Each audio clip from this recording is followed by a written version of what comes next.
Pessoal, beleza? Bora aprender mais? No quadro, e hoje eu vou fazer de uma forma mais dinâmica e interativa com vocês também. Vou espelhar aqui o meu iPad, tá? E por que que eu vou falar mais uma vez de CPU, de SoC? Muita gente chega para mim, chega para os meus professores, nos grupos de apoio que eu participo, que eu sou professor de apoio, tudo é CPU, tudo é CPU, tudo é CPU. E nem sempre é CPU. Por que que muitas das pessoas aprenderam que pode ser que seja CPU? A SoC, né? Aqui, ela muitas das vezes, na verdade, não. Ela sempre vai estar cheia de componente. Se o indutor, por exemplo, aqui, ele desconectar e der algum tipo de falha, se for um indutor de retroalimentação, por exemplo, se for um indutor aqui de GPU, de RAM, né, da própria CPU, às vezes no aquecimento ou no rebale dessa CPU, esse indutor ele volta a funcionar. E resolve o problema, mas não resolve a falha.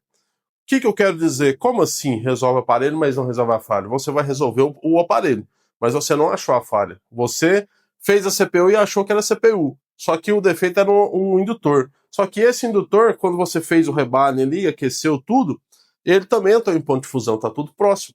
Então, quando ele entrou em ponto de fusão, ele aqueceu, soldou de novo, e quando você fez a solda, né, da CPU, da SoC, por que eu falo SoC? Para você que não sabe, a SoC que a gente fala, ela nada mais ela é um composto de 3 CIs, que é por baixo a CPU, no meio a GPU, que é a placa de vídeo, e é a RAM na parte superior. Tanto é que a RAM se substitui, tá? A RAM a gente consegue fazer a substituição dela aí, tá? E, claro, tem a NAND, tem PMU, desde o FPC da bateria. Então, aqui tem o Buster do BPIC, que é um CI aqui da bateria também, tem um crack, tem um multiflex USB junto com a chave. Aqui na linha 15 dá muita falha de touch. Tá, um gerenciador de energia da falha de touch? Sim, tá tudo interligado. Isso aqui tá tudo interligado. E assim, a gente teve uma aula muito bacana, eu queria compartilhar algumas coisas com vocês. Tá, eu vou espelhar agora a imagem do meu iPad aqui com vocês, porque são as formas, podem acreditar, de cada 10 aparelhos, se você souber isso aqui, cara, vou colocar aí, não são palavras minhas, são dos meus professores, que estão em 10, 15 anos de estrada, você consegue aí de cada 10, 7, 8, você consegue resolver com isso aqui. Vou espelhar, vou deixar no cantinho aqui e vou mostrar para vocês. Primeiro de tudo, por incrível que pareça, principalmente iPhone, por exemplo, 14 Pro Max, molhou, dá a tela rosa. É o Flex. Tá, mas será que só o Flex lá da tela do LS vai dar problema? Não, pode ser inúmeros Flex. Você testou periférico? Primeira coisa que eu coloquei aqui, ó, testar periféricos. A gente tem que testar periférico, principalmente o aparelho que molha. Tem que ter outra carcaça original, certificada pela Apple. Passo a passo ali a gente vai entender que não existe.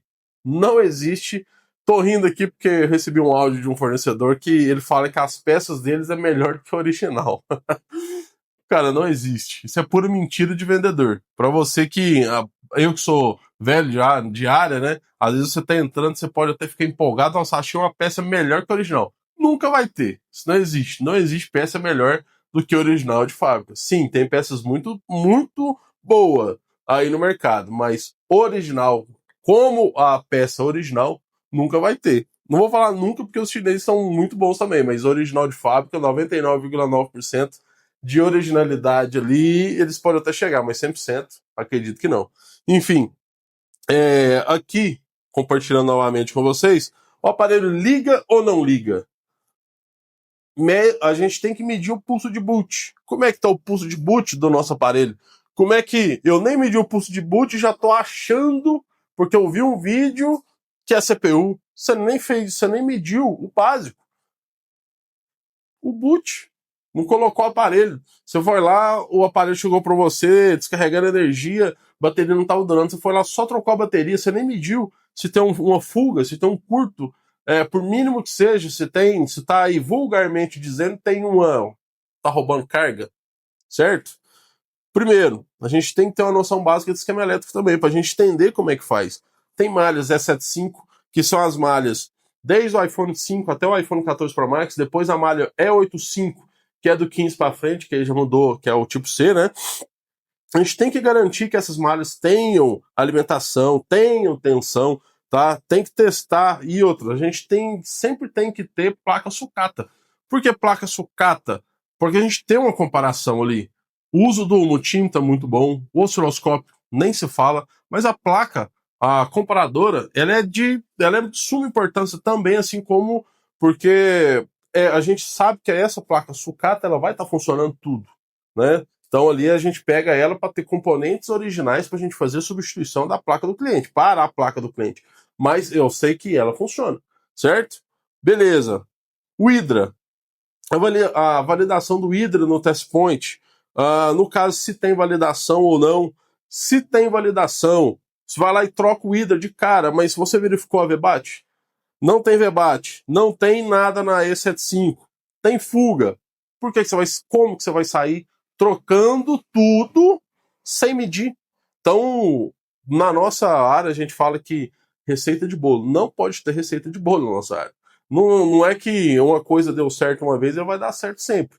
A eletrônica não é assim, tá? Então, igual eu tô espelhando e tudo para vocês, ó, se o Yankees estiver ruim, ele não vai ter a validação, né? Então, quem ele vai validar? Como é que ele vai validar o Hydra, sendo que o Hydra não está recebendo a energia que o Hydra, que é o nosso gerenciador USB, ele é ativado pela PMU, mas se o CI de carga, que é o Yankees, não está mandando energia para a PMU não está conseguindo mandar validação para o Hydra, por que você vai trocar o Hydra, que é o gerenciamento USB, sendo que ele nem foi acordado ainda? Por que não foi acordado ainda? Ele não está ativo no circuito. Então você tem que testar ele, sim, mas você tem que garantir que todos os caminhos que cheguem até ele, essa é a famosa engenharia reversa, estejam bons e operacionais e funcionando, tá? Malhas de ACC1, de ACC2, por quê? A SOC, ela sim, ela é o cérebro da máquina, ela é o processador, ela é o principal. A SOC, GPU, SDRAM e GPU, SDRAM e a CPU, certo? Só que ela não trabalha sozinha.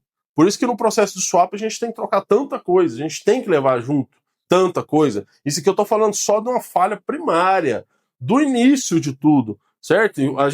Eu pontuei aqui, ó, quarto, malha 75, tem que ter próximo a 5.2 volts, pontos de validação, saída do Hydra, malha CC1 e a CC2, tem que ver, malhas de acessórios, se o cabo lá tá funcionando, malha USB VP. Gente, essas malhas dos aparelhos mais novos, elas chegam até 10 amperes de corrente. E até o iPhone 11, de um lado, ele tem que ter, vou deixar aqui, 5 volts de um lado, 600 milivolts do outro, e série 12 acima tem que ter 5 volts do lado do resistor. Pessoal, e assim, não adianta a gente querer atacar uma coisa sendo que o defeito tá bem para trás. Vou atacar uma CPU, vou fazer uma CPU, porque para fazer uma CPU de 10 aí você não liga 10. Não tem como. É muito. Se para você só chega CPU nova, que nunca mexeu, beleza, você é um cara de sorte. Mas para nós, que a gente se especializou em reparo avançado, muitas das vezes vai chegar aparelho que já passou por 5 lugares. Então essa CPU ela já vai estar só o Kimba. Aqui em Minas a gente fala só o pau da rabiola, só o Kimba. Então aqui tem DTC e muito cuidado com o DTC, porque às vezes chega o aparelho sem DTC, vou deixar quieto. Mas esses DTCs ele tem várias funções e uma dessas funções é justamente ela tem que regular o magnetismo da SOC, da CPU em si, da SOC por completo. Então, às vezes, o aparelho ele vai ligar, vai funcionar normal em coisas básicas, mas se você abrir um GPS, um YouTube juntando ali, ouvindo música junto com um aplicativo de academia, por exemplo, se você usar um GPS, você for fazer um jogo é ótimo, se você for jogar, né, que vai exigir 100% da sua CPU, da sua SOC, por exemplo, esse aparelho vai começar a reiniciar. Mas o aparelho funciona, mas ele reinicia quando ele é estressado, vamos dizer. Por quê? Justamente os DTCs que fazem uma das funções, tá? Dessa estabilização magnética da GPU, quando ela vai aumentar o clock lá, vai usar muita GPU e tudo, esse DTC não tá lá. o que ela vai fazer? A socket ela é um CI inteligente, ela vai reiniciar ou ela vai desligar. Tá? Aí o cara falou, não, mas fiz a CPU, funcionou, ligou o Brasil, beleza. Mas ele não sabia que o DTC era assim. Ele nunca vai achar essa falha. E aí? Certo? Então, muitas das vezes, por isso que os aparelhos que chegam para nós, a gente deixa o cliente bem ciente de como está o estado real do aparelho, tá? Porque muitas das vezes, lógico que eu estou estudando, estou indo viajar agora, todo mundo sabe, para a gente atualizar, fui para um congresso, a gente atualizou o estudo, tá? Mas ainda a gente está em teste ainda para ver sobre esses DTCs, substituição dos DTCs dentro da SOC, tá? Então são novidades que eu vou trazer para vocês também. Só que, igual eu estou explicando para vocês, a gente tem que pegar etapa por etapa, desde o conector aqui, ó, de bateria, onde que tá a VBAT, VDD Main, que é a malha secundária, mas é a malha principal, a VBuster. Essa VBuster é o cheque especial, quando o aparelho precisa de mais energia, essa VBuster, ela começa a funcionar, ela manda mais energia ainda para o aparelho. Então, se esse CI do VBuster não estiver trabalhando 100%, quem que vai falhar? Vai falhar a NAND, vai falhar a PMU, vai falhar a SOC. Um fato sobre a PMU, que eu já expliquei em aulas mais antigas aqui, a PMU ela não gera energia, ela gerencia energia. Então ela faz esse gerenciamento de energia aqui. Então se ela falhar no gerenciamento aqui, vai distribuir malhas aqui, a gente pode ir mais a fundo também, não tem problema, são várias e várias várias malhas. Eu estou falando trilha porque eu estou atualizando meu RF, estou avançando mais a minha radiofrequência, e lá o professor James Telecello, ele fala que a gente pode chamar trilha na área de radiofrequência. Então lá sim, trilhas de comunicação. Então se o mestre falou que é trilha na radiofrequência, é trilha que eu vou falar, por isso que eu confundi agora.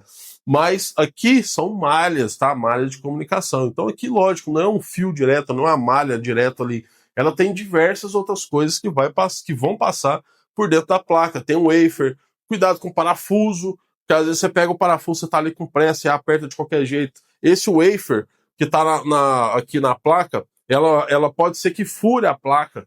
Aí tem alguns que dá certo, outras não. Então, sim, tudo é medir, inspeção visual, análise, passo a passo, sempre. Eu uso muito esquema elétrico, tá? Muito esquema elétrico, porque o esquema elétrico é nosso mapa de engenharia para tudo isso aqui. Não saia atacando tudo, a SOC, sem isso que eu mostrei para vocês, tá? Então aqui, ó, nesse passo a passo, gente, tem muita coisa legal para vocês. Estou deixando aí no vídeo aqui para vocês.